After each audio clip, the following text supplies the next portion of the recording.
Do you think success was on your terms then, and it just wasn't hype?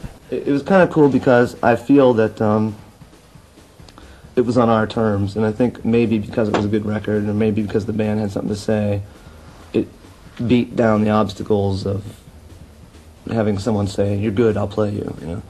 And I think with MTV, there's a danger now where if the god of MTV, whoever that is, points their finger at you and says, "You're the next big thing," you are the next big thing, and they dictate to people what taste is, and they dictate what fashion is, and for the most part, people foolishly listen to them and believe it and buy it, and then they are the big thing. But when MTV then says, "Okay, we're done with you," you have to have something to stand on other than hype. And then that same thing, I think, happens like with the British press. They'll pick a band, they'll hype the shit out of them for 6 months, and then they discard them, and if that band isn't really that great, they can't go anywhere from them. Was it a reaction to the MTV aesthetics? Yeah, it was, and I think they picked up on that, and so they don't play it. It was just kind of like, to make a video, I mean, coming from the point of view of, I'm in a rock band, or I make music in this past because I make music. That's what I enjoy doing. I didn't get in a band to make videos, and then, well, I have to have some music to go with it, you know. Videos are kind of a necessary evil in the marketing of a record today, you know. And so I've tried to turn that into a challenge, but, well, how can I make a video that's interesting? And you find yourself slipping into this thing where you can spend 10 times as much as you can record a whole album to make one video.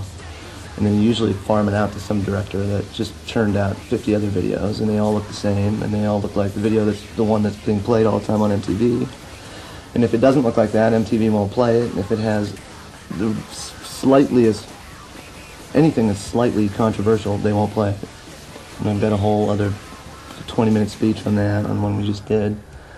And then you start thinking, well, I need to spend several $100,000 to make a video that can compete with Lenny Kravitz's video, so, you know, and you start thinking, this is stupid, you know. It doesn't need to be that way, you know, at all. So with March of the Pigs, we started working on this video that was dumb, you know. I got it done, and I thought, this is stupid, and this video is stupid, and it looks dumb, and it looks like every other video we've ever done. And what are we doing? You know, and I thought the performance in it was good, but it was cut up so fast you couldn't see what was going on anyway. So I said, fuck it, let's just go in a rehearsal hall and play the song, one camera, record it live, no edits. So we did that. We played it about 15 times, took the one that was the least stupid looking, and that was the video.